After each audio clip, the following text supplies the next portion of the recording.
ओमज्ञानतिमिरन्दस्य ज्ञानाञ्जनाञ्जलाकया चक्षुरुन्मीलितं तस्मै श्रीगुरुवे नमः। श्रीचैतन्यमनोभीष्टं स्थापितं येन भूतले स्वयं रूपः कदा मह्यं ददाति स्वपदान्तिकं। वन्देऽहं श्रीगुरो श्रीयुतपदकमलं श्रीगुरुं वैष्णवांश्च श्रीरूपं साग्रजातं सहगना रघुनाथान्वितं तं सजीवम् साद्वैतं सावधूतं परिजनसहितं कृष्णचैतन्यदेवं श्रीराधाकृष्णपादान् सहगना ललिता श्रीविशाखान्वितांश्च। हे कृष्णा करुणा सिन्धु दीनबन्धो जगत्पते गोपेशा गोपिकान्ता राधाकान्ता नमोऽस्तुते। तप्तकाञ्चन गौरङ्गी राधे वृन्दावनेश्वरी वृषभानुसुते देवी प्रणमामि हरिप्रिये। वाञ्छाकल्पतरुभ्यश्च कृपा सिन्धुभ्यैव च पतितानां पावनेभ्यो वैष्णवेभ्यो नमो नमः। जय श्री कृष्ण चैतन्य प्रभु नित्यानंद श्री अद्वैत गदाधर श्रीवासादि गौर भक्तवृंद। हरे Krishna Krishna Krishna Hare Hare Hare Ram Ram Ram Hare Hare. So I was just hearing to Raghavendra class last week on Gayatri Mantra. So I thought I'll pick a thread from there and continue about the mind topic. Prabhu was asking us to chant the mantra so that the mind can be calm. So I thought I'll pick up something from that and continue the discussion. So I was just coming and I saw a person wearing a nice t-shirt. It was all nice, but the t-shirt said, "Do not disturb." Usually I've seen this in Teams, right? Do not disturb. Or in the hotel rooms we have this do not disturb. I was like, why is this person wearing do not disturb? And I saw at the back of the t-shirt, already disturbed. So it was really nice, do not disturb, already disturbed. So the mind, is in such a situation. In Stanford University, they did a research, okay? And can somebody guess how many thoughts a human being processes in a day? Any guesses? Right guess, double pressure. Any guesses in a day? How many thoughts does a mind process in a day? Any number? Thousands and thousands? How many thousands? 50. 50? 60,000 is on an average. 60,000 is an average number of thoughts processed by a human being in a day. And even in the research they have said that of these 60,000 thoughts processed, 80% of these thoughts processed are negative. So many negative thoughts. And of these 80,000 processed thoughts which are negative, 90% of them are repetitive. The same thought, negative, same thought. So it's very important to keep the mind very calm and peaceful. And even Arjuna says the same thing, coming back to Bhagavad Gita. Arjuna says also the same thing. Chanchanami manaha Krishna, restless, 6.34. He says, my mind is so restless, Krishna. Okay, and it's so turbulent. You have seen turbulence, right? At the flight, you'll see that turbulence. Fasten your seatbelts. Mind is so turbulent. And mind is so obstinate. Obstinate means very stubborn. It doesn't listen so easy. Always asks us to do something which is so negative. That's the reason. All this research work is so common that mind processes 60,000 thoughts, and on top of it, almost 80% of it are negative. That's the Perota chart that we are carrying. So, just to tell you all an example and to make it very easy to understand, there's one lady. She always keeps worried, always negative. She always feels that there is a problem in her body. So she visits hospital after hospital, checks the best doctor, Googles the best doctor, goes to hospitals after hospital. And whenever she meets the doctor will say, what's the problem? She'll say, doctor, I have some frog in the stomach. So each and every doctor are so busy, and you come and say that you have a frog in the stomach, so the doctor will say, sorry, we can go to the next, I'm not going to look at this patient. So she'll keep on going to every hospital, meet the best doctor, and everybody will say, sorry, we can't treat you. Okay, because why? She said, what did she say? There's a frog in the stomach. So finally one person will say, she will refer her to a psychologist, let her go to some psychology thing. So when she goes to a psychologist, then she'll ask, what's the problem? She'll ask, there's a frog in the stomach. I'm so troubled, doctor. I have a frog in my stomach. So the doctor will say, really? You got a frog? She's a very experienced psychologist. She understands that there is a frog. She said, really? You have a frog in the stomach? Okay, let's see. Let's do a scan. So they will go do a scan. And obviously there is no frog in the stomach. But they just say, yeah, there's a frog in the stomach. Because she wants to treat her actually so that she gets rid of this negative energy. So she'll say, okay, tomorrow let's do an operation. Okay, let's take the frog out and you will be all fine. So just for namesake, they arrange an operation theatre, some anesthesia and all that stuff. They put a bandage here, put a bandage there.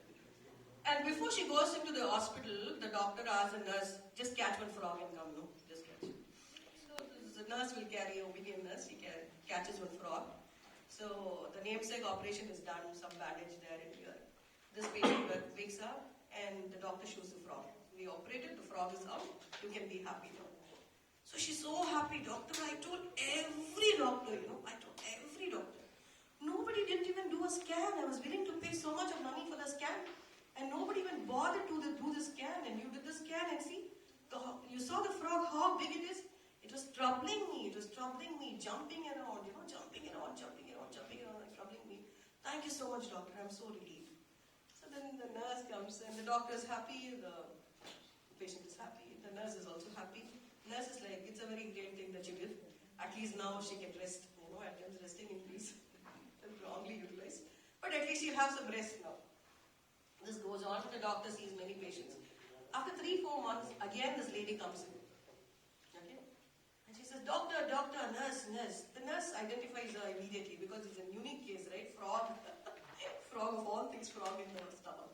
So the nurse identifies her immediately. She says, what happened? So what happened? And then the nurse says, she tells the nurse, nurse, I want to meet the doctor. So the nurse gives an immediate appointment because this patient is a little tricky patient. So she gives an appointment to the doctor. The doctor meets the patient and she says, what's wrong? You were all fine. We operated on you. We took the frog out. What's really going on? She said, doctor, one thing, the frog was too big, right? When you took it out, I saw, and I also captured the picture. I was looking at the frog and realized even after the operation, after 1 month, there's some movement happening in my stomach. That big frog has laid some eggs, doctor. And eggs have become tadpoles and they've become small frogs now. I don't have one big frog now, but I have 2 small frogs now, doctor. I think they are twins. You please operate me. This ends on. So, why we took this example is to say this worrying, right? I'm so worrying. The doctors can help only psychologically a little bit, Take the frog out, but then after 3 months, if you go with a tadpole and the frog, 2 twins, what can the doctor really do?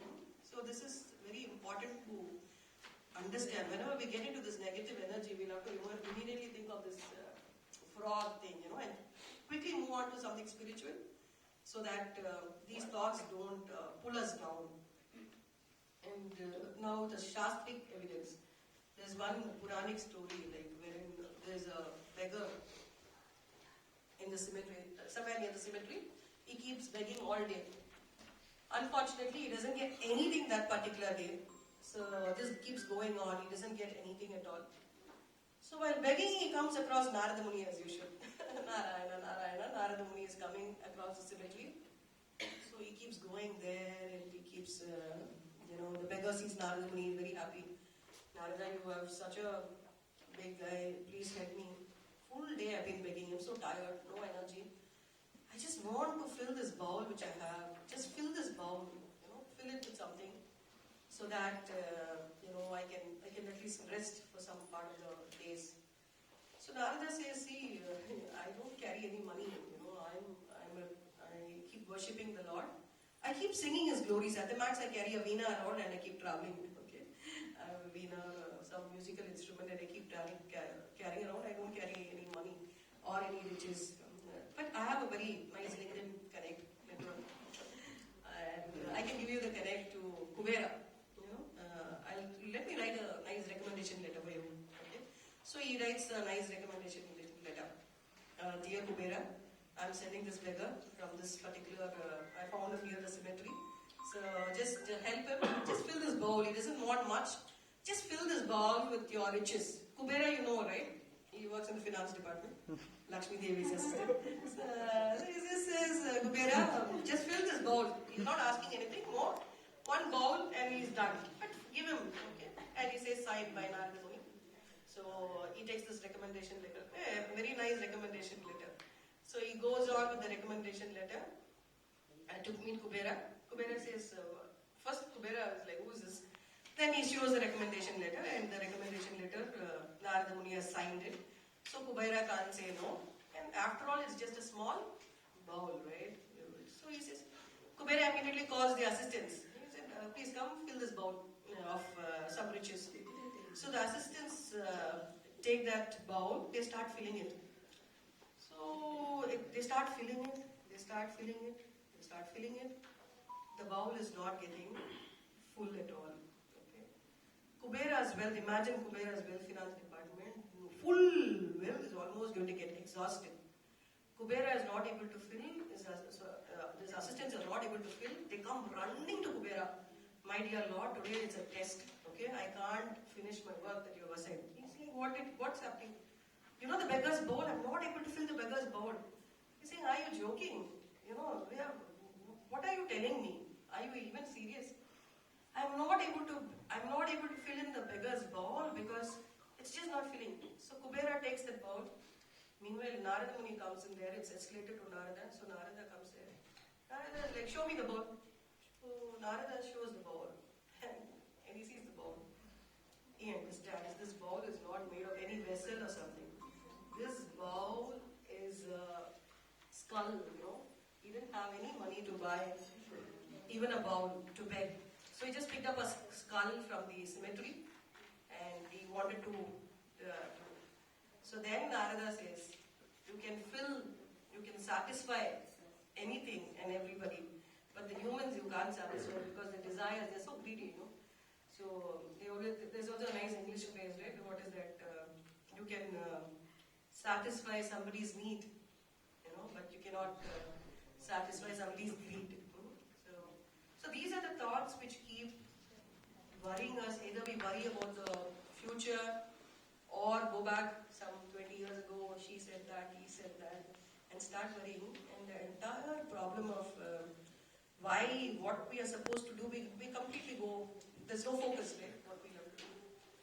So these are all the problems, like till now I was talking only about the problems about the greed, not being satisfied, so or the worry problem and all that stuff. So what's the solution? The entire second chapter now, especially after which we just read Bhagavad Gita, from 54th verse, it's called Sita Pragnasya. Arjuna asks Krishna, how should I behave? How should I live in this world? So Krishna gives a very nice meaning. Up to the 72nd, it's very important from 54 to 72. If you just read it in English, whenever you find time, you will understand. Krishna says one after the other. From lust, anger comes, from anger, greed comes. Like that, one after the other, he starts telling you. And see, when God has created somebody, there's also a solution that He gives. We all would have seen in a circus a very mighty elephant. You know, elephants can uproot trees. They can they can do whatever, you know, so easily. But have you seen elephants just listening to the mahout, just answering everything? And even when we went to circus, we used to see the lion, you know, and the fire ring. They used to just cross the ring of fire, right? So how is the elephant is also so powerful, so mean, so big, and even the the lion is the king of the jungle. But how is the king of the jungle, an elephant, so silent in front of the circus guy? We have to take some lessons from them. What are the lessons learned from this elephant and the lion? You know, the mind can be tamed. When the elephant or the lion the cub was very small, they trained the mind in such a way, they completely forgot that they are this particular mighty animal. And they just start behaving like, you know, a circus animal. So how to take a negative to a positive. So if an animal's mind can be tamed and trained, same way humans' mind can be tamed and we can tame the mind also. So how do we do it? By regular practice. By regular practice, especially the association that we have is very, very important. The Sangha, Sangat Sanjayate Kamaha, Krishna says. So the Sangha is very, very important. Whom we are associating with. What are we really seeing in life? A small boy also, you see a lot, when you travel in the train, you see a lot of kids trying to fix some problem, they don't attempt enjoy it. Even adults attempts, they try to fix the window on the train. So there was one man who was trying to fix the window in the train. Entire journey, he escalated about that person, this person, railway department not doing good.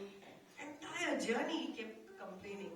Then one person, his co-passenger, was so irritated with this guy. He said, man, if you don't get that window open, I'll offer you my window seat. Take this window seat, settle down, be happy. He said, no, I want to open this window, yaar. My window, I paid this seat. He said, this is also window seat. Take this window seat. He said, no. And finally, the next day morning, the window opens. He opens the window, he's like, wow. Finally, one full night, evening, everything he wasted to fix something. And when it opens, they announce the destination is there. So same thing, we keep seeing at the bad things, and we forget the journey. We forget to enjoy the journey. A very easy synonym to remember: garbage in, garbage out. We would have all read in this inventory management: first in, first out, last in, first out, and all that stuff, right? So just remember this: GIGO, garbage in, garbage out. Okay, next time when we are going to find a fault in somebody or complain about somebody, all the time, right? Because 80% of your thoughts are negative. So what are you seeing? Only the bad in, the garbage in, garbage out. So when you see garbage in, when you're intaking garbage, only the garbage is going to come out.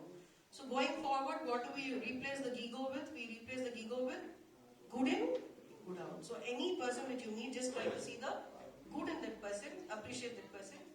For our own benefit, you're not appreciating that person for their benefit, but you're appreciating that person for our own benefit, so that the negative thoughts are taken away. So very important, because how we behave is very, very important. Only when our mind is calm, we will be able to do some spiritual activity, some good to the society. Otherwise, it's like a dog's life, right? Okay. Any questions?